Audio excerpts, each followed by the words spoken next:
The best way to learn a language? Immersion, living where the language is spoken and using it every day. But if that's not in the cards for you this year, you can still learn a language the second best way, and that's with Babbel. Be a better you in 2024 with Babbel, the science-backed language learning app that actually works. Don't pay hundreds of dollars for private tutors or waste hours on apps that don't really help you speak the language.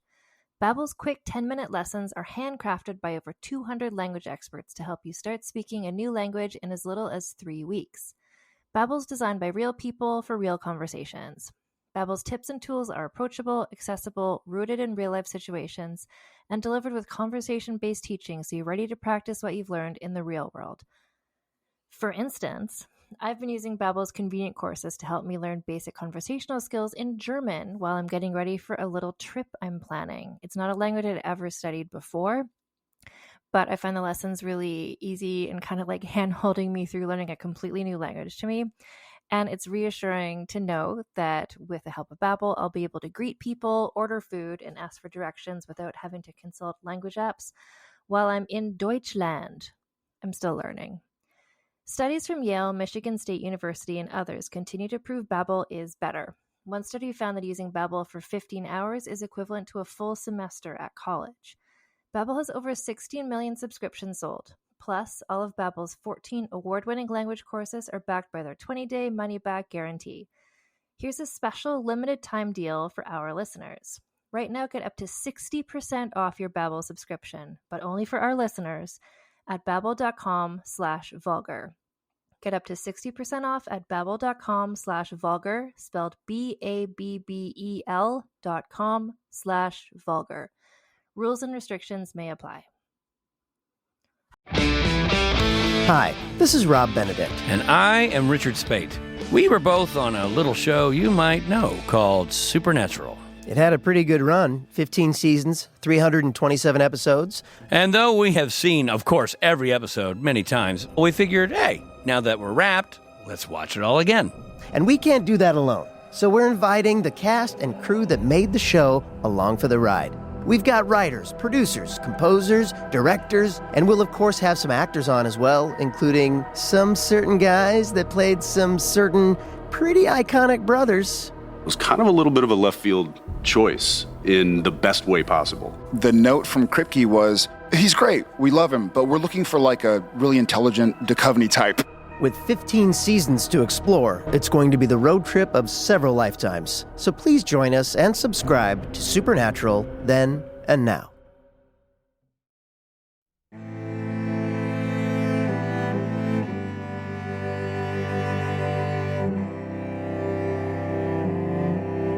Hello and welcome to Vulgar History, Season 2, Episode 2. My name is Anne Foster, and this is a feminist women's history comedy podcast. I don't know why I made there be so many words in explaining what it is, but I think I've explained it properly in every episode so far.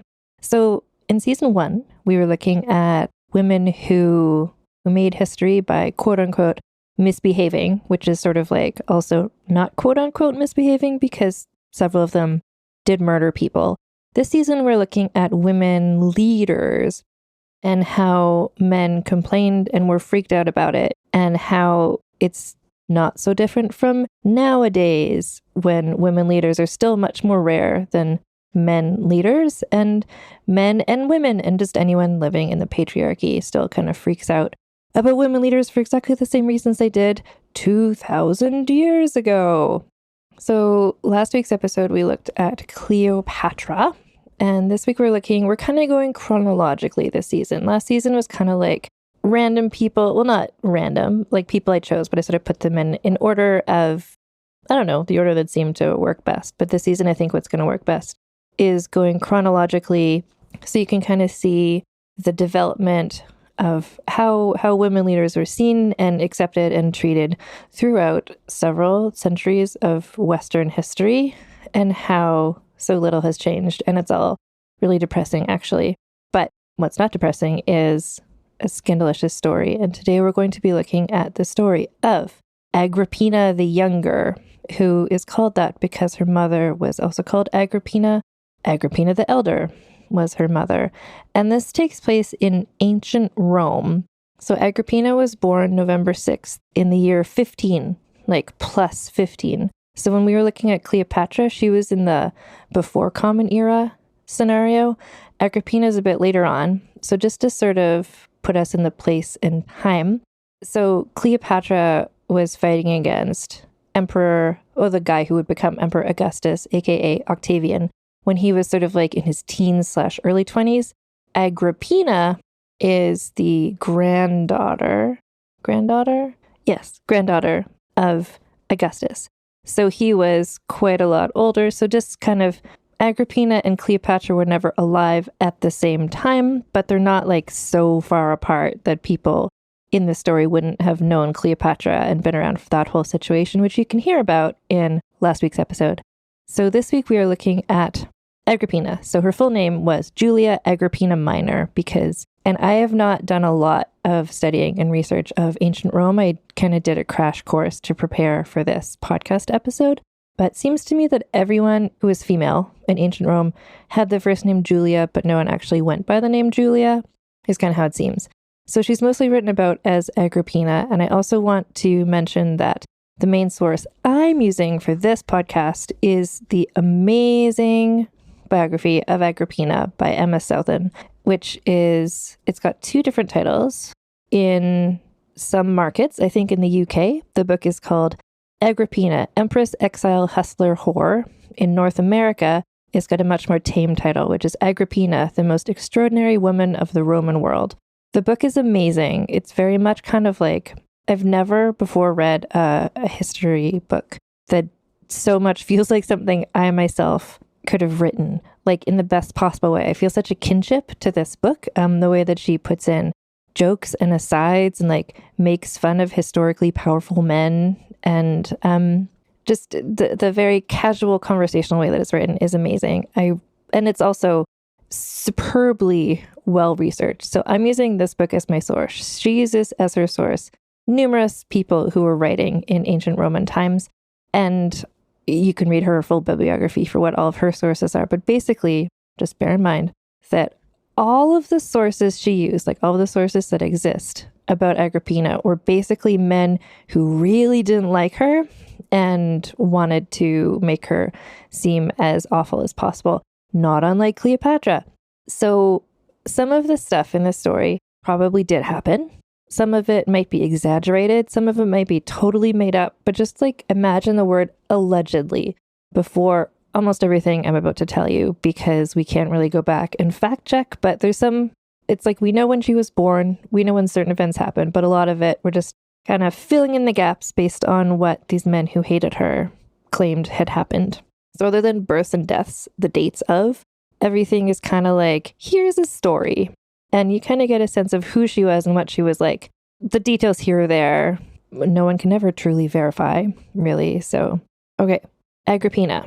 Julia Agrippina Minor, aka Agrippina the Younger, was born November 6th in the year 15. She was the 4th surviving child and the first daughter born to 2 extremely important and popular Roman people. So her mother, Vipsania Agrippina, aka Agrippina the Elder, was the daughter of 2 really important Roman people. Her father was Agrippa, who was a really popular and important statesman, and her mother was Julia the Elder, who was the daughter of Emperor Augustus. So Agrippina's mother is descended through her mother to Emperor Augustus, which I guess makes our Agrippina the great-granddaughter of Augustus. So that's the spread of time. Sorry, I said grandfather before. It's like everyone has the same names and are all married to each other. This is not the first mistake I'm going to make regarding how people are related to each other, because it's just like the family tree, instead of a tree, it's just kind of like a bundle of sticks that's just like thrown haphazardly on the ground, like, and then bundled back together. There's a lot of intermarrying, but what is important here to know effectively is that our Agrippina the Younger, was descended very directly through her mother to Emperor Augustus, who was a super long-standing emperor of Rome. He was made a god, like everybody respected him super a lot. Her father was named Germanicus, and he was the nephew of the person who's the emperor when the story begins, who is Emperor Tiberius. So basically, Tiberius is the uncle of our Agrippina. So she's the niece of the current emperor, and she's also the great-granddaughter of famous Emperor Augustus, basically.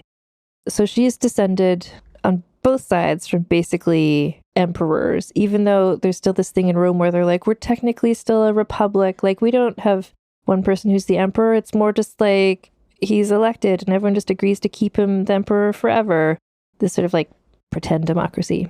Again, not my area of expertise, but basically it's a situation where everybody loved Augustus, everybody loved Germanicus. So our Agrippina and her sibling and group, her whole family were just sort of beloved, sort of like when they were little kids, like William and Harry were beloved because Diana was beloved. Like, it's that same sort of thing. Like, people just reflect the popular parents onto the younger kids. Anyway, so her parents, Agrippina the Elder and Germanicus, were the it couple of Roman history at the time. Agrippina the Elder was doing exactly what a Roman woman was expected and wanted to do, and so everybody loved her for that. She was a wife, she was a mother, she was devoted to both duties, while Germanicus was super handsome and a very successful military leader, to the point that when he was born, his name wasn't Germanicus. His name got changed to Germanicus in recognition of how well he did conquering parts of Germany for the Roman Empire. And actually, Agrippina, today's heroine, was born while the whole family was in Germany for invasion-related reasons. She was born in a Roman outpost located on the Rhine River near modern-day Cologne, Germany. So she was born amid the battlefield, basically, to these very popular and successful parents. So the family headed back to Rome a little while later, and Germanicus was hailed as a hero in a major triumphant parade/festival. So these parades, it's not just like, the Thanksgiving parade or whatever. This is like days-long festival. Like, everybody came there, like they paraded through everywhere. Like, it was a massive celebration. So Agrippina would be a little toddler seeing just exactly how much the city loved her whole family. Germanicus died just a few years later, though, seemingly of natural causes. But everyone in this story dies of maybe being murdered, and he is one of them, basically. So he died, and the city mourned in like a massive scale, like, again, sort of like Princess Diana's death scale, just like mounds of flowers, just like everybody like weeping, like everyone was so devastated because he was so popular and so beloved. So it seemed like he maybe died of diseases because he was like traveling around a lot, doing battles in a period of time well before antibiotics. But his wife, Agrippina the Elder, was pretty sure that he had probably been murdered by Tiberius, who was both Germanicus's uncle and also adoptive father. So his uncle father, Emperor Tiberius. This is entirely possible. Who knows? But basically, it also makes sense that Agrippina the Elder would assume murder because basically her entire family had been murdered, mostly by each other, like her brothers, her parents, her aunts and uncles. I mean, it makes sense, like, to her, like, that's the normal way most people die, is from interfamily murder. So what happened is that Germanicus died while he was away, and Agrippina, our Agrippina, was a little kid staying in Rome with her other little siblings. And her mother sailed into town from being away with her husband, and she did sort of like a grief parade. So it's sort of like this sad version of the triumph parade that happened before. She reunited with her daughter Agrippina and her other children, and everybody in Rome was just like freaking out about Germanicus being dead. He was like their number one favorite person. They were like pushing over statues, smashing dishes, like screaming, and these like grief riots, like killing themselves. Like, everybody was really affected by the death of Germanicus. And so Agrippina, our little Agrippina, who at this point was a little girl, should have been again paraded through town, seeing how everybody loved her father so much, how she and her family were sort of special, sort of different from everybody else. And this really doesn't change too much over the course of this whole story, which is like decades and decades. Basically, the people of Rome loved her parents so much, ergo they loved her and her siblings so much, and she kind of saw herself as special and different and better than everybody else. And basically the way they treated, like, she kind of was, in a way. So we move now into the phase of her life where she is a half orphan. Her father is dead. And she's being raised by sort of a squad of powerful women. So including her mother, Agrippina the Elder, her father's mother, Antonia Minor, and her great-grandmother, Livia Drusilla, who was the widow of Augustus. And if you watch I, Claudius, the old Masterpiece Theater show, and there's, side note, a new podcast just started called I, Podius, where these two men are watching and discussing episodes of I, Claudius, and I'm really excited about it because I'm very into Roman history at the moment. Anyway, Livia in I, Claudius is this just like ideal Roman woman. Again, she's a devoted wife and mother. She also seemed to have been really proficient at poisoning people and murdering people and being ambitious and pretty badass. So basically, Agrippina, this little girl, is being raised by these like very powerful women who had basically thrived as best as they could in the wildly murderous patriarchy that they'd all been born into. And almost immediately, Agrippina got to watch her mother flex her power in a number of different ways. So this is also just crucial. So like she's a little girl and these formative events are basically being worshipped by all of Rome, and watching her, these influential women in her life sort of sidestep the fact that in ancient Rome, women had no rights. They couldn't own land. They couldn't have their own money. They couldn't vote. They were basically property. They couldn't go outside unless they were escorted by a male relative. They were, I just keep thinking of it. I know I read this somewhere and I forget where, but basically landowners would own, a house and maybe some chickens and maybe some daughters and maybe a wife. And those were all sort of the same to them, basically. But Agrippina was watching these three powerful women find their own way to have power and to be powerful in a situation where that wasn't expected. So that was kind of, to her, that became normal. That became what she figured out her life would be like as well. So the thing to bear in mind here is that the emperor, who is her uncle, Tiberius, was awful. Or no, oh my God, this family tree. Great uncle. So the emperor is the great uncle. His name is Tiberius. He was a really shitty emperor, and not in the way that other emperors we're going to maybe talk about in this story were really shitty emperors, but more in the sense of he just kind of pieced out of the whole thing. He was really serious and really stoic and had sort of hermit-like tendencies to just run away and not want to engage with people and hide and not be emperor a lot of the time, which is a totally fine way for a person to be if that's what you're like. But it's not the best way to be if you were the Roman emperor at this point in time. So if you will recall, Agrippina's mother and others were pretty sure Tiberius had been responsible for the murder of Germanicus, who might have also just died of getting a cut infected. Anyway, so Agrippina's mother basically was just like, she blamed Tiberius for the death of her husband. And she just sort of started running around and seizing as much power and influence as she could to try and destroy Tiberius, while Tiberius just sort of hid away on an island, not wanting to be emperor, basically. And this was the next sort of 15 years. This sort of power play went on. So basically, this comprised much of the childhood and young adolescence of Agrippina the Younger.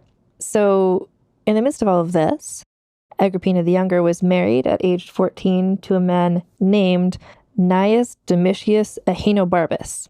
And that's 3 different words. And his last name, Ahenobarbus, means bronze beard, which means he had red hair. And their son that she's going to have with him later also has red hair. So I'm just like, as a red hair person myself, I'm always excited to encounter red hair people in stories. Anyway, we're going to call her husband Domitius because that is what most people called him back then. He was about 20 years older than her, which wasn't weird for that time and or place.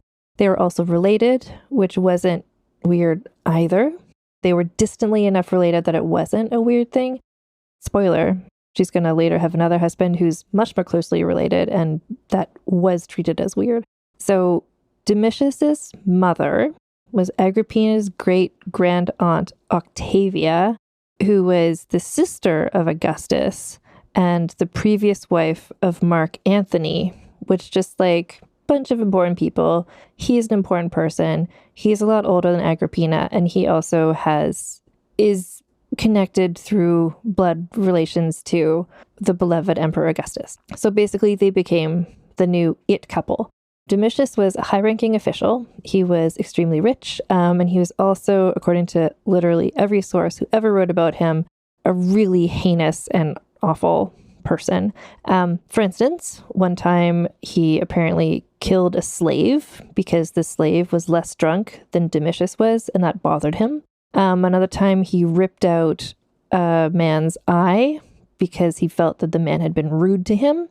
He also apparently would seduce and or assault most women he ever met with or without their consent. So basically he was awful.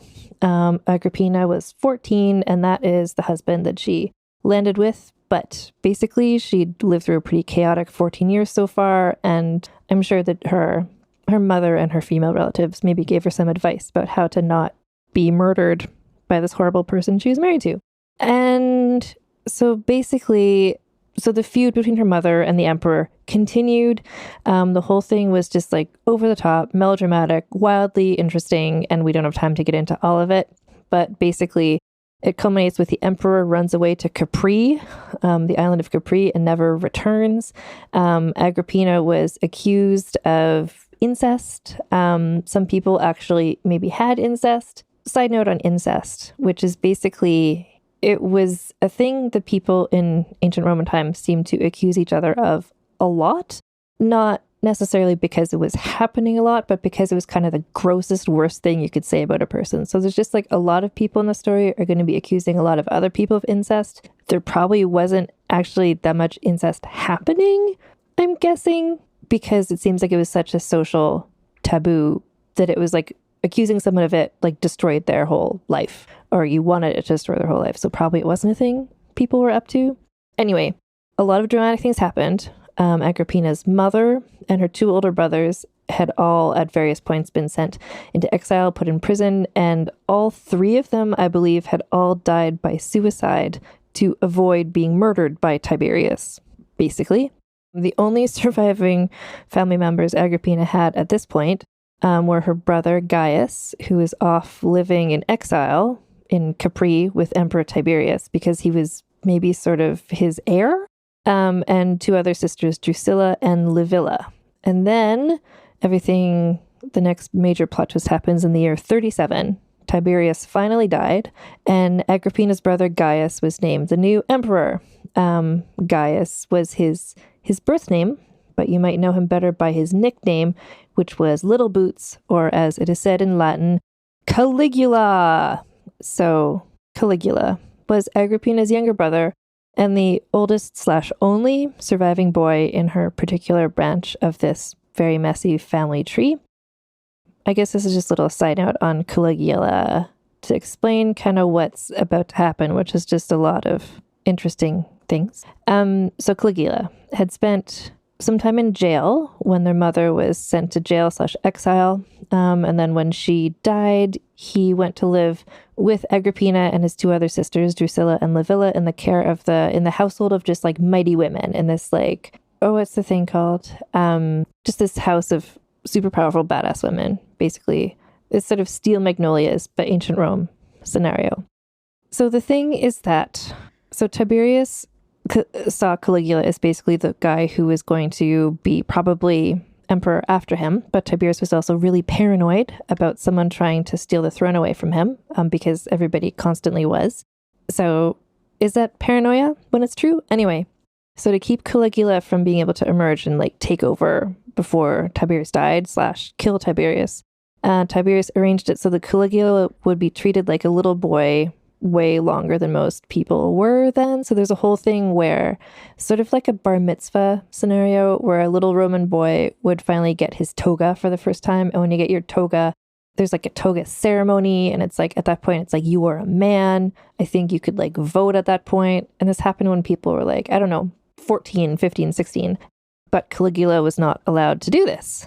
He was sent to live with Tiberius on his like hermit island in Capri, where Caligula stayed from ages 19 till 27. Presumably he got his toga at some point in there, but it's still very embarrassing.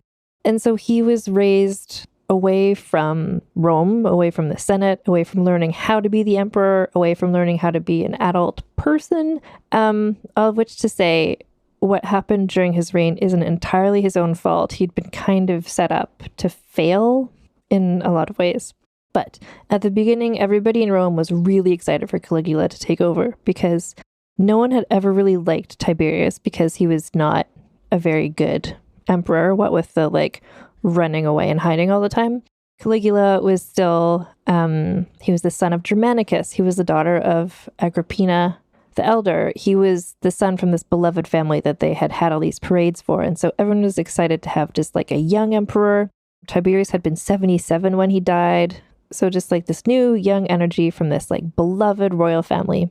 So Rome was super excited. They welcomed him and his 3 sisters back to Rome, basically, and everyone thought everything kind of seems pretty great. But Caligula, even though he hadn't been raised being groomed to be the emperor or know how to be a politician, etc., he knew from just growing up in this situation that people could take away your power at any moment, and he needed to sort of find reasons for people to keep believing in him and for people to not turn on him. And so knowing how popular his parents were and his family was, so he sort of elevated his 3 sisters to be look, it's me and my 3 sisters. You loved our parents. We're these young, cool people.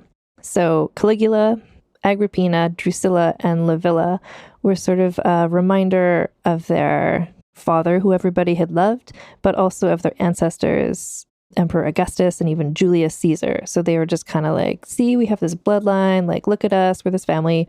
You love us. Caligula had not married at this point. He didn't have his own children. So basically he needed his sisters there with him to present himself as a family man sort of person. So he granted his 3 sisters the same rights as the Vestal Virgins, which the Vestal Virgins is a whole other thing I don't entirely have the ability to explain to you right now, but basically they were women they're the most rights of everybody in Rome. They had rights that other women didn't have.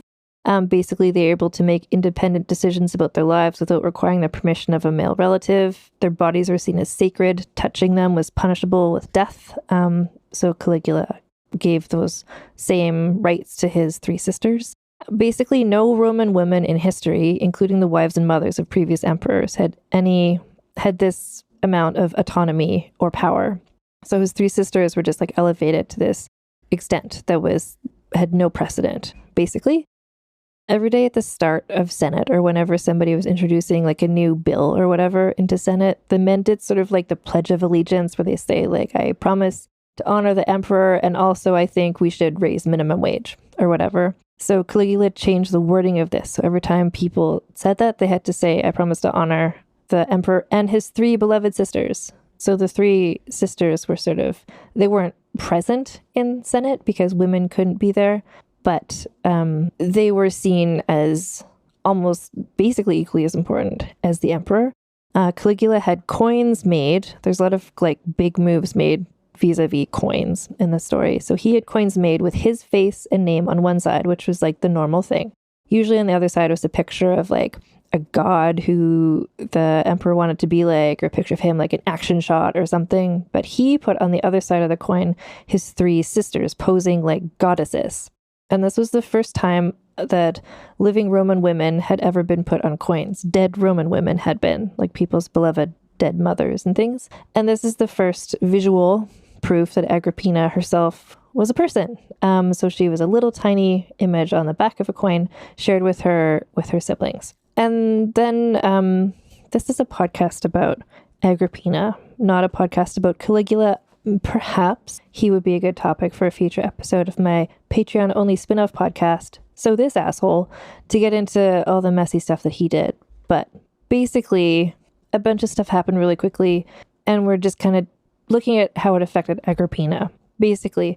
So towards the end of Caligula's first year as emperor, several important things happened. So firstly, he fell ill of something and retreated from public life for several months. Everybody was really worried he might die. He did not, but he had to retreat for a bit. Agrippina gave birth to her first child around this time. It was a son with red hair who she named basically the same name as her husband, Lucius Domitius Ahenobarbus. A few attempts were made while Caligula was recuperating during his illness. Other people tried to take over. And at this point, Caligula began his ongoing habit of murdering people who he thought were trying to take over from him. So it's sort of like the PR was flipping. Like at first it's like, yay, this young man, we love him. We love his sisters because their parents were great. This is awesome. But then it started to seem like, oh, this Caligula guy is maybe not quite as awesome as we had thought. But also people at this point were like, ooh, we want to usurp him and have somebody else take over instead. So how can they ruin his name?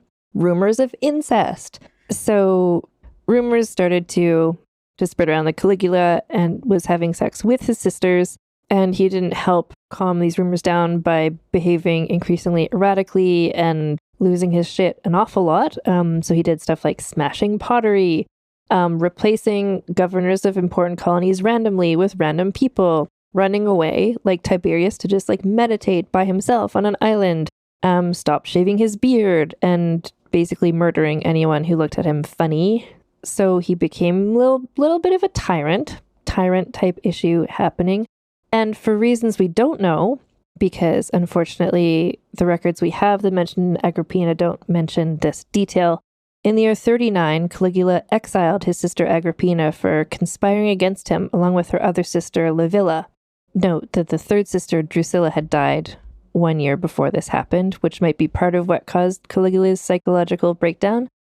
Anyway, so there's 2 sisters left, Agrippina and Livilla, and Caligula just exiled them both because he thought they were scheming against him. And this is a whole complicated thing we don't need to get into to understand the effect on Agrippina's life. But basically, the plot was that Agrippina, her sister, and her sister's husband were, well, firstly, Caligula was like, and they're all having sex with each other. Incest. And also he accused that they were trying to raise an army to try and remove him from power. And at this point, it's like, who could blame them if they were trying to do that? He was not doing the best of jobs. And now for a quick advertising break. And we're back. At this point, also, Caligula had his own son, which was maybe Agrippina was a bit jealous or nervous about that because she had her own son and she really wanted her son to become the next emperor, but Caligula's son would maybe become emperor instead. So some tension between the two of them. Also, Agrippina was really smart and knew what she was doing. Caligula did not know what he was doing. So Agrippina at this point is age 24 and she was sent in exile, but it's not like, oh no, living in like a little prison tent or whatever. She was living in a luxury villa on the island of Pontia. She had a household of slaves, a personal bodyguard, and just kind of had a year to, I mean, it would have upset her, obviously, to be away from Rome, unable to scheme, unable to know what people were saying about her, knowing that at any second her brother could change his mind and kill her. But also she had some time to just like make some plans and just like practice her swimming. And I'm not joking because we learn later she was a really good swimmer. So I think she's probably practicing her swimming. But then in the year 41, so I think she was there for about a year or so, Caligula was assassinated. It seems like that's how most people stop being emperor in my limited research at this point. Anyway, Caligula died of murder, and their uncle Claudius was named the new Roman emperor. So Claudius was the brother of their father, Germanicus. So he basically did a military coup and usurped power, and then went back and was like, delete from the historical record the events of this past 2 days. So that happened, and then it was kind of like, and one day Claudius was the emperor and Caligula was dead. That's weird. Who knows what happened? And what also seemed to happen a lot too is when a new person took over as emperor, especially in this violent sort of way, they would undo what their predecessor had done to try and show like, look, I'm different. I'm changing the way things are. So one of the first things Claudius did was he released Agrippina from exile and invited her to join him back in Rome. So she came back to Rome, basically. And what happened next is that, so she's 25 years old. She is reunited with her son, who hadn't been in exile with her. So I'm sure that was very upsetting for her. So her son was 4 years old. She was 25. Oh, and her husband also died. So she was also a widow as well. And just quick side note about Claudius is that he was 50 years old, had barely held any political positions before. He seems to have had some sort of like quirky personality traits that the people in Rome didn't much care for, and also might have had some physical disabilities. He apparently had a limp. He would like drool sometimes, maybe. Like, so people, if you watch I, Claudius, which again, it's a great and interesting way to learn all of these crazy rumors. Everybody in I, Claudius assumed he was an idiot because he had a stutter and a limp, but actually he was the smartest of them all. That's an I, Claudius. In real life, I don't know if he was actually secretly super smart, but he was definitely underestimated and had some sort of physical things going on with his body that made people not respect him as much as others. But he was the emperor, so fuck you. Basically, Claudius was really suspicious of everybody, which makes sense because he himself had just killed his nephew in a military coup, and everyone his whole life was always killing each other. So the only people he trusted were his own freed slaves, like former people who were former enslaved people who he had freed, known as freedmen. So he sort of elevated them to be his advisors, and his family members were other people he trusted. And then again, and he had a new wife who he trusted, which is like, oh God, okay. So his new wife was a teenager named Messalina, and she had had a son named Britannicus, who became the emperor's. Everyone assumed that would be probably the next emperor after Claudius, which again, Agrippina would be like, ooh, I wanted my son to be the next emperor. Then Messalina had this son. Oh, and he was named Britannicus because Claudius was he was the emperor at the time that Rome invaded Britain and started colonizing over there. So the son's name at first wasn't Britannicus and was changed to Britannicus, sort of like Agrippina's father's name was changed to Germanicus after he conquered some areas over there. Oh, and then also Claudius, pretty shortly after taking over, executed Agrippina's only remaining sibling, her sister Livilla, for the usual random reasons, basically scheming, potential adultery, who knows at this point. But basically Agrippina, age 26, the only surviving member of her entire family, basically. Both of her parents were dead. All of her brothers were dead. Both of her sisters were dead. She was still alive. And I don't think that's an accident because she just really knew her shit and she knew what she was doing. So she took a new husband after she came back to Rome, and her new husband had an even longer name than the first husband. He's 4 names. Gaius Sallustius Crispus Passienus. He was vaguely related to her because everybody is vaguely related to everybody else. It's sort of like the Kardashian Jenners, Hadid, whole thing, Fosters in a way. Anyway, so her new husband, we'll call him Crispus. I'm just choosing one of his 4 names that's easiest for me to pronounce. So he was her former brother-in-law, meaning he had been previously married to Agrippina's first husband's sister, which I think makes him the least actually related to her out of all of her husbands. Spoiler. He sounds like total upgrade personality-wise from her first husband in the sense of he was like a pretty straight-up guy. He's known for making jokes, getting along with everybody. The fact that no one had murdered him to this point spoke well of him as a person. He's not known for ripping out the eyes of people who look at him funny. But he was a step down for Agrippina in the sense of he was not as important as her first husband. And he was also friends with Claudius. So the whole thing was kind of like the emperor just like giving his friend a gift, which was marriage to his niece. But also it was sort of like Claudius wanted to use some of Agrippina's still leftover rock star popularity. Like her whole family had been murdered / killed themselves / like the family was still so beloved. And I think that was a lot of what was keeping Agrippina from being murdered at this point. So Claudius just wanted to hitch himself close to her star.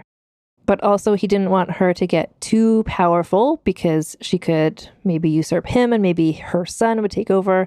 Everyone is just suspicious of everybody else for great reasons, murder reasons. So Claudius literally got Agrippina out of his way by sending her and her husband off to Asia, where they lived as a year while Crispus served as the governor.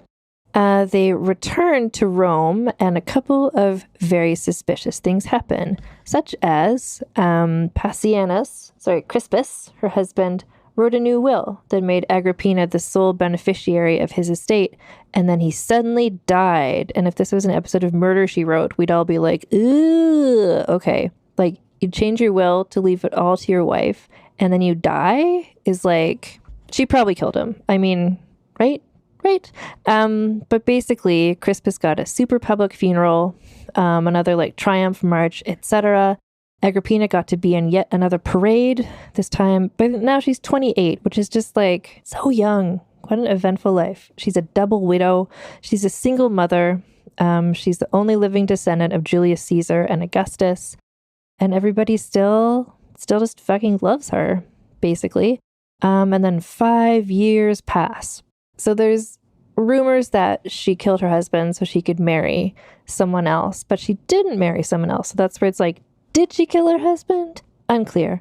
She's going to maybe kill some other people. So this is where people are tracking back and maybe trying to see where she started practicing murders. But anyway, 5 years pass.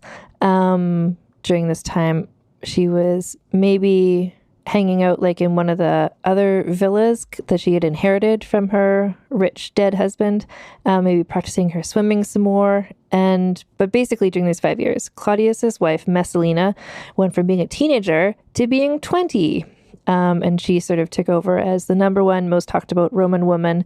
And I can't avoid talking about Messalina because it affects Agrippina, but also it's just like, oh my God. So Messalina was the third wife of Claudius.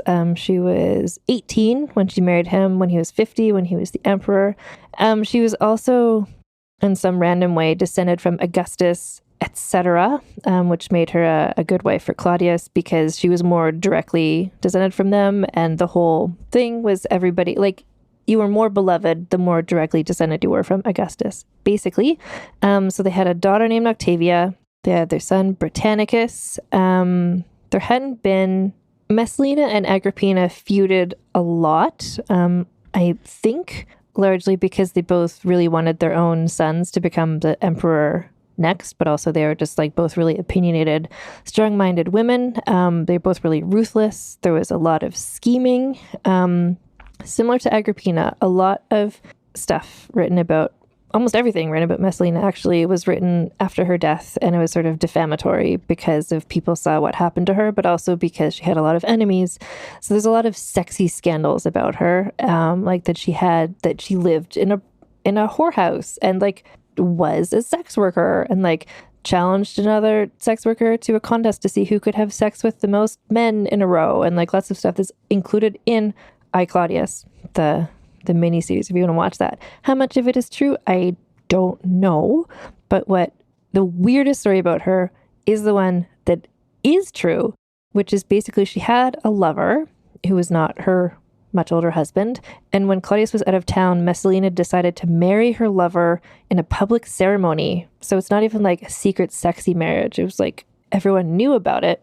Claudius obviously found out about it and had her executed along with 8 men suspected of helping her out. And like, why in the biography of Agrippina, the one by Emma Southern, she sort of theorizes it's almost like a slow motion suicide. Like Messalina would have known that this wasn't going to turn out. So like, what was she doing? I don't know. But Claudius had her name erased from all historical records and monuments like she'd never existed. Sort of like how when he took over in a military coup, he had all records of those 2 days deleted. Claudius was just all about erasing public record. Anyway, less than 3 months later, Claudius took a new wife who was Agrippina, who is, yes, his niece. So that's what happened. Despite the fact that people in here were marrying their like second cousin once removed, or like someone who they share a great-great-grandmother with. Like, for an uncle to marry a niece was basically as fucked up in ancient Rome as it would be if someone did that now. Everyone thought it was weird, inappropriate, gross. Because remember, this is a culture where when you really wanted to say something bad about somebody else, you would accuse them of incest. Like, incest was like the worst thing you could accuse somebody of. And this like was incest. So if we set aside the fact that they're related, let's just look at like, how does this make sense as a match, basically? So Claudius, age 59, Agrippina is what, like 32, I think. So she was a descendant of Augustus, which is always a benefit. Claudius wanted to ally himself with that family as possible. She was also still very popular because of her super popular parents, and everybody remembered that. Her son was also more directly descended from Augustus than Claudius's son was, so that could be a selling point as well. She's also rich and smart, very capable, and clearly a really cool person. And what was in it for her was that, well, she'd be the wife of the emperor, which basically elevates her to as much power as she could possibly get.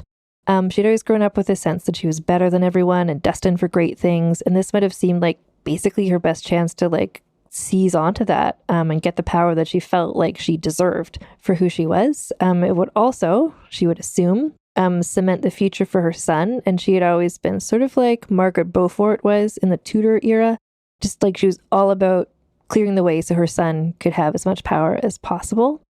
And also Claudius was older than her, so she might think, I'll be married to him for a bit, but then eventually I'll hopefully be the emperor's mother, which was also still a pretty powerful position, or it could be. It had been for other people before her.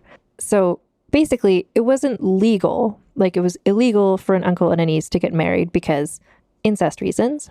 But Claudia sort of manipulated the Senate to change the law to allow this weird, gross marriage to happen. And he did it in such a way that it almost seems like the Senate ended up being like, please, Claudius, won't you marry her? And it was whatever. They got married on January 1st in the year 49. But even though the law had been changed, everyone, I just want to emphasize, it wasn't like with the Cleopatra story where it's just like brothers and sisters got married, whatever. That's just what happened. In Rome, this is really fucking weird. Claudius's former best friend, Silanus, killed himself the day of the wedding to sort of make a point that this was really fucking gross thing to do. But get married they did. And then 3 things happened quite quickly, which were that Claudius formally adopted Agrippina's son, changed his name to Nero, and married Nero off to Claudius's daughter, Octavia. So it was a double marriage. The 2 parents got married, and then their kids got married to each other. And it's just a big old incest bath bomb. I don't know.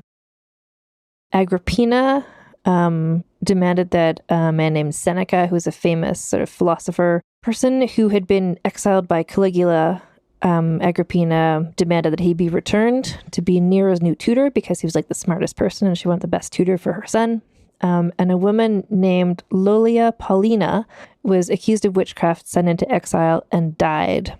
This part I'm going to explain a bit. Why does that matter? So Lolia Paulina was a woman who had been briefly married to Caligula. He had several wives. He kept getting bored of them and getting new wives. When Claudius was looking for a new wife after the whole Messalina scenario, Lolia Paulina had been suggested as maybe a possible woman that he could marry. But he, of course, married his niece instead.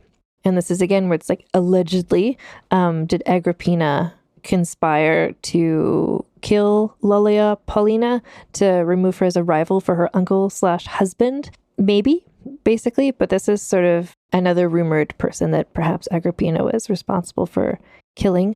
Anyway, after 1 year of marriage, Claudius had Agrippina, he gave her the title Augusta. So remember, Octavian became Augustus. So Augusta was a title that kind of meant not quite empress, but basically a huge honor. Agrippina was only the 3rd woman in history to be given this title. And it was the first time that the title was given to the living wife of the current emperor. So this title had been previously given to the mother of the emperor and a dead mother of another emperor, I think.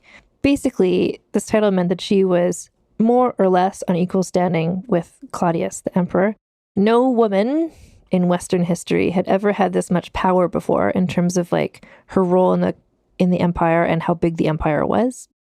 She also she was involved in things. She was an active figure who sat beside her husband during business meetings. She helped run things. She wasn't just decorative.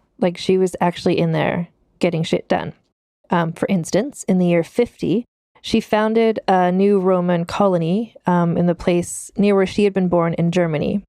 The colony was originally called Colonia Claudia Ara Agrippinensium, which is a long name, and so people started calling it Colonia Agrippinensium, then later just Colonia, and now it's called Cologne, and it's still a city in Germany. So she was the patron of this colony, and it was a place where like retired military people would go to live.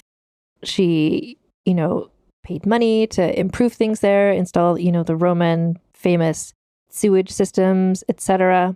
The Romans lived apparently like pretty multiculturally with the indigenous Yubi people who were in the area already, and it was a successful little colony. And then more coin-related news. So she was placed in a coin opposite her husband in the year 50. So when she had been in the coin with Caligula on one side, it was her and her sisters on the other side. But this time, it was her and Claudius, and it was kind of like the two faces, both facing the same way. His face was in front and hers was behind, but she was on the front of a coin. So that's the first time ever a woman had been on a coin like that. She also commissioned statues made in her likeness that were wearing a diadem, which is a specific kind of crown/tiara that no living Roman woman had ever been shown to wear in a piece of art. So she was just like ensuring that like artistically, culturally, like in every possible level, like people were reminded all the time, she was really fucking important. So the next 3 years continued, more of the same, until Caligula died in the year 54. And an awful lot of people suspected that Agrippina had murdered him. Why was that? So partially it's sort of the Messalina thing, again, where she had enemies, and so the enemies like to spread rumors about her that weren't true, that made her look bad because they wanted her to have less power. So, and especially like her, Agrippina, she had so much power. No woman had ever had this much power before. It really bothered a lot of men. So she had a lot of enemies. And so they were spreading rumors about stuff like Agrippina was too masculine, that she was having sex with lots of men, like she was a whore, she was scheming too much, she wanted to destroy the Roman Empire, etc., etc. Basically, but also a lot of people were murdering a lot of people. So anytime somebody died, like if the emperor died, it's sort of like, if your first guess is he was murdered, you're probably right, basically, looking at statistically. So Claudius was 63 years old when he died, and he had been sick. He had various medical conditions, seemingly, but also it sounds like, so there's a woman called Locusta who was a poisoner. She had been in jail. So she was a convicted poisoner. So, side note on Locusta. So she was apparently a woman who was born in present-day France, was a peasant. She became a master botanist and herbalist, and quickly deduced that Rome, with all the nefarious deeds being carried out by the aristocracy, was the place to make her fortune as a master poisoner. So she became so well known for her skill that she was identified as just Locusta the Poisoner. So she was arrested twice for poisoning people, but she was arrested a third time, and Agrippina actually is the one who released her. But Agrippina said, like, I'll release you, but you need to also do me a favor, and that favor is you need to help me poison my husband, uncle, the emperor, to death. So the problem is that, so they wanted to poison him to death. Claudius really liked mushrooms, but he had a food taster, obviously, because everybody was trying to kill everybody all the time. So what they did was Locusta made sure that the personal assistant, the food taster, was busy that day. Agrippina would distract Claudius with lots of wine so he wouldn't notice that his food taster is not there. And then they served mushrooms, which were his most favorite thing to eat. Basically, he started having physical symptoms of poisoning. Allegedly, a doctor was summoned to help out the emperor to save him, but Locusta, and what they were doing was, in a time before, what's it called? Ipecac. So they stuck a feather down his throat to make him throw up, but Locusta had already put poison on the feather, and he died, and that's an amazing story. So he also could have died of natural causes. Who knows? There's another version of this event that Claudius ate the mushrooms and felt sick. So then Agrippina offered him some porridge to try and settle his stomach, but there was poison in the porridge as well. One way or another, the emperor had died and no one could find his will. Again, it's like an Agrippina-related story where it's like, what? No one can find the will? That's not suspicious at all. But she was like, don't worry. He told me what he wants, and he wants Nero to become the next emperor instead of Britannicus. And everyone was like, okay. So she was now 3 times a widow, and now the mother of the emperor, and the emperor was Nero. So where things get complicated here is that basically she was amazing. She got everything she ever wanted, but the problem is that her son was really shitty. So it's very much like Cersei and Joffrey in Game of Thrones, in the sense of like Agrippina was so smart, so clever. She would have been an amazing emperor on her own, but it was a society in which that was not possible. So instead, she has to sit and watch her son be an asshole and ruin everything, basically. So Nero, age 16, was the new emperor. And unlike Caligula or even Claudius, he'd actually been taught how to do this from a very young age, having grown up in Rome, being taught what to do. He had alliances with like army people and other people. Like, so he's in a pretty good position. But the problem is that he actually wanted to be an actor / singer and not emperor. So personality wise, it was not a great fit. And for the first little while, Agrippina was sort of unofficially like his regent. So he was 16, he had his toga, he was a man, but she had done a really good job sort of running things with Claudius. If you look at Claudius's reign, actually, on almost everything you can measure, things just got better once he married Agrippina. So it seems like she was able to kind of jump in and just handle the books better. Just like her help was really helpful. So I think she thought she could kind of do the same stuff for Nero, who was still just a little kid. And for the first little while, they were always together. Like when he made an appearance somewhere, she'd be with him, just like she had been with Claudius. So she also suggested that she be allowed to attend Senate meetings, which not like in person. That's crazy. She is a woman. But she asked like if she could stand behind a curtain and like listen in on the Senate meetings, which was more than any woman had been able to do before. And before this, what she had to do was rely on secondhand information about who had said what and what went on. But now she could actually like listen in. And then there was more coins drama. She had some new coins commissioned. So this time, like she'd shared the one with Claudius where they're both facing the same way, but his face was on top. The new coins that she had done was her and Nero on the front of the coin facing each other. So both of their faces were there in full. So again, like she just kept breaking new ground for like women having power. It was all, and I don't mean this in like, she should have done more, like, but it was all very self-serving. Like she wanted herself to have this power. She wasn't like, I want to make it so the women who follow me will also have all these advantages. Like that wasn't her deal at all. She wasn't like climbing up a ladder and then helping other women up the ladder. She was just like, me, I want this power for me. And unfortunately, as it would turn out, is that a lot of the power that she had was based on like understandings and people assuming things, not actually having laws written or changed for her, which meant, spoiler, when it all started to come undone, like she didn't have any ground to stand on because it was all just kind of like through her force of will and personality. She like made some stuff change, but like the laws didn't actually change. So she had set herself up as kind of like, she was a wife and a mother, but she never ever presented herself like her mother had been or like Livia had been, who was just kind of like, I'm this good Roman woman who just like stays at home and loves being a wife and mother. And I'm like secretly scheming in the background. She was like scheming out loud in front of everybody. She presented herself as kind of like not traditionally feminine. So she didn't present herself as a man, but also not as a woman. She was just kind of like, I am basically a goddess. And people acted like she was until one day, she started being treated like a woman and everything started to fall apart. So the first major blow was she went in to join Nero in a meeting with some foreign delegations. And Nero, she went to sit next to him, which was like even a bold move for her. Usually she should have sat like beside or like behind Claudius, but she went to sit right next to Nero. And Nero basically stopped her and made her and walked her over to a different seat further away from him. So that was like humiliating her in front of this foreign delegation and everybody else. And it was like through body language, a major statement about her loss of power. Nero fell in love with a woman named Acte, and Agrippina wasn't a fan of the relationship, and they had a big fight about it.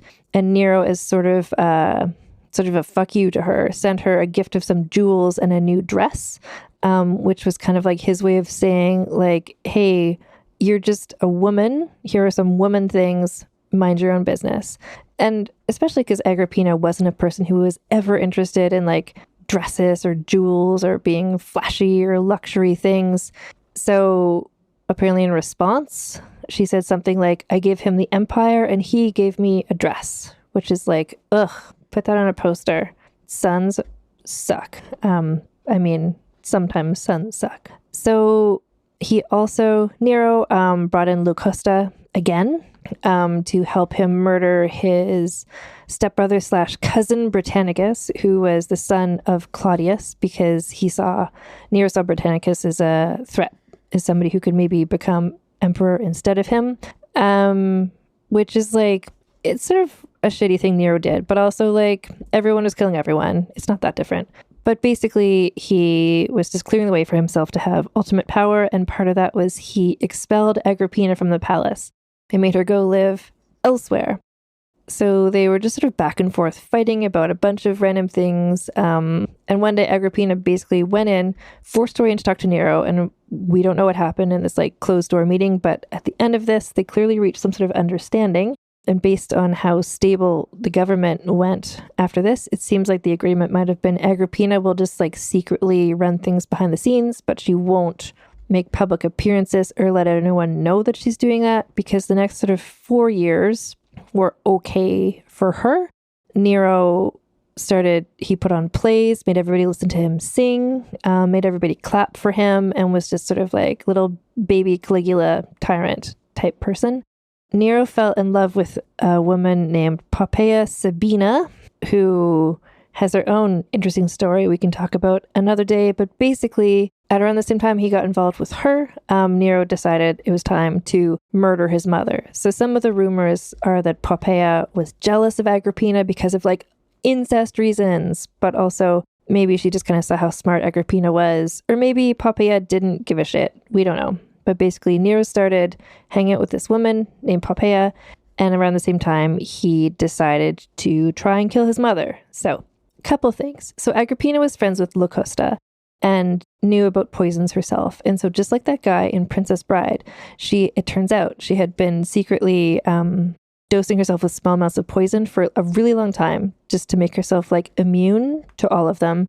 So apparently Nero tried to poison her, but it didn't work because she was immune to all poisons, which is just kind of like, love that for her. Nero knew that he couldn't just send in the army to stab her because she was still so popular as the daughter of Germanicus. And Germanicus had been this great army leader, and so the army might not listen to those orders and do that. So Nero, who was also just like huge drama queen, literally drama queen, he had seen a play that had a prop boat with like a false floor in it, and he was like, what if we build an actual version of that boat with a like trap door in it, get Agrippina on the boat, and then she like drowns because the boat trap door opens when she's like in open water, which is a ridiculous plan, but it's in every source, and so it seems to be like this is what he wanted to do. So he invited his mother to come and visit him at a villa that he had to take a boat to get to. Agrippina was like, I see what you're up to, and she refused to take his offer of a boat, instead took her own boat up to meet him. They had dinner together, and somehow Nero, I guess using his like acting skills, pretended like he didn't want to kill her, to the point that at the end of the dinner she agreed to take his special boat back home. As per the plan, part of the boat collapsed when they were in the middle of the water and the ship started to sink. But this is where Agrippina, being a great swimmer, pays off, and she's able to swim back to shore, basically.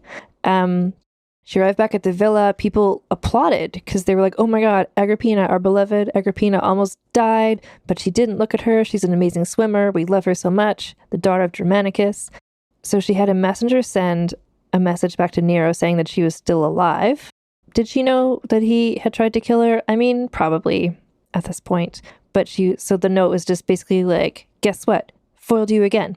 People were just like weeping and praying all around her house. Like, again, the only comparison I can think of from contemporary anything is like Princess Diana's death. Like, people were just so grateful that she hadn't died.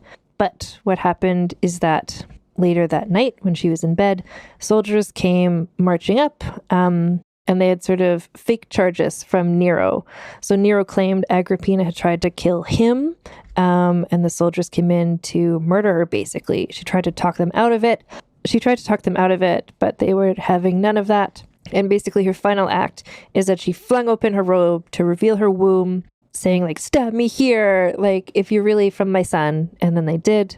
And then she died aged 44. So Agrippina, she achieved more individual power than any Roman woman before her, and no other Roman woman would for basically another 100 years when the 3rd century Syrian matriarchy came along.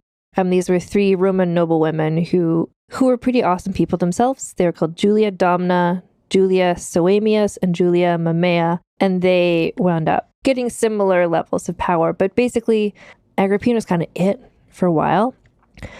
Shortly after she died, and that's the story of Agrippina. So again, I just want to shout out my main source of information about this. The reason I even started learning about Agrippina was because I read this biography, which is amazing.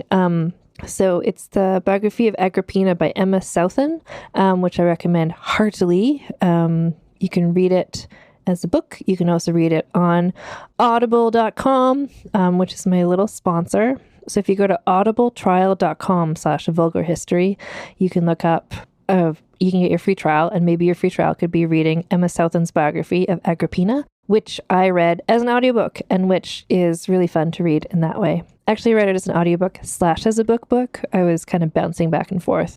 It's really, really good. And now it is time for us to score her. So there's four metrics that we score people on for vulgar history, and the first is scandaliciousness. So there's a number of things here for scandal for Agrippina. We've got the just her whole family situation. That's not her specifically, but she's growing up in this wild family situation. We've got the marrying her uncle. We've got the maybe poisoning her husband to death. We've got the maybe poisoning her uncle husband to death. We've got the maybe killing of other people. Like, the liciousness of her scandals, I think, is quite high. I'm going to give her, I think, a 9. The next category is scheminess. And this is like flat out 10. Like she schemed, like she schemed behind the scenes. Then when she got more power, she was scheming out in public by like making things like the new rules so she could hide behind the curtain and listen into the Senate. Like she was, I feel like even in her sleep, she was scheming. Just like so much scheming. So the next measure is significance. And this is tricky because she was very significant in her time. She herself didn't really pave the way for other people. So she didn't really, in that sense, but also in terms of the significance of, because of her, basically, she's the reason why Nero became the emperor. He wasn't a good emperor. In fact, I believe he was the last emperor of the Julio-Claudian dynasty. But the fact that she was basically instrumental in making her son be emperor is pretty significant. This is tricky. I think I'm going to give her, I feel like a 6 for significance. And the final category is sexism. This is where the bonus, basically, how much more could she have achieved if she was a man? Like, how much did her gender affect what she did in life? And I mean, in every conceivable way, really. She would have been a great emperor if a woman could be an emperor, but she couldn't be an emperor. But she kind of didn't let that stop her. But then it kind of did her in at the end. It's tricky for her with the sexism. She achieved a lot in spite of sexism. So it's not like sexism held her back. Oh, it's tricky. I'm going to give her a 6 for sexism. So that's 31. That is, Agrippina takes the lead. I mean, not that it's a contest, but just in terms of like who scores the highest on these 4 metrics. She's the first over 31. So last week we did Cleopatra. She was 28. From season 1, Elizabeth Bathory was 29, but Agrippina, 31. Kind of proud of her. And so that's Agrippina the Younger. My God. Okay, so just a couple of things to say to wrap things up. So again, if you want to support the show and also listen to a cool book, if you go to audibletrial.com/vulgarhistory, sign up for a trial with Audible, and some of that helps support us financially a little bit. And Emma Southan's biography of Agrippina is a book that I think would be a great choice to listen to. You can also, if you want to just straight up support me and this podcast and the other writing I'm doing, patreon.com/AnnFosterWriter. And you can find us on Instagram at Vulgar History Pod, Twitter at Vulgar History. And Thank you so much for listening in. Oh, and I mentioned it before, but I'll mention it again. So if you do go on the Patreon, I do have a spin-off podcast there that's Patreon only. So This Asshole, which is where I look at the stories of some of the men who happen to be involved in the lives of the women that we talk about on Vulgar History. As of the time of this recording, there's 2 episodes up there, and I think more. I feel like Caligula and possibly Nero also, maybe even Claudius, like they could each have their own little episode of that as well. But anyway, thank you so much for listening, and I will talk to you all next time. Vulgar History is researched, written, and hosted by Anne Foster. That's me. The editor is Christina Lumagi. Theme music is by the Severn Duo. The Vulgar History Show image is by Deborah Wong. Transcripts are written by Aveline Malik. Find transcripts of recent episodes at vulgarhistory.com.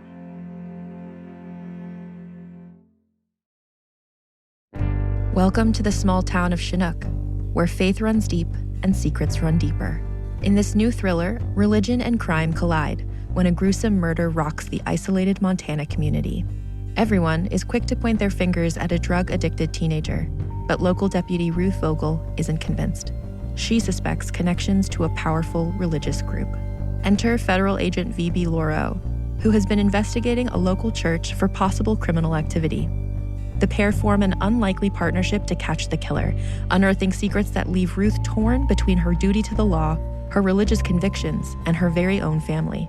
But something more sinister than murder is afoot, and someone is watching Ruth. Chinook, starring Kelly Marie Tran and Sanaa Lathan. Listen to Chinook wherever you get your podcasts.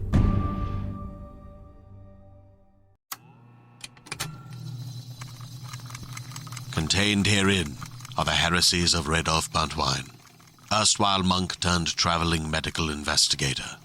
Join me as I study the secrets of the divine plagues and uncover the blasphemous truth that ours is not a loving God, and we are not its favored children. The heresies of Radolf Buntwine, wherever podcasts are available.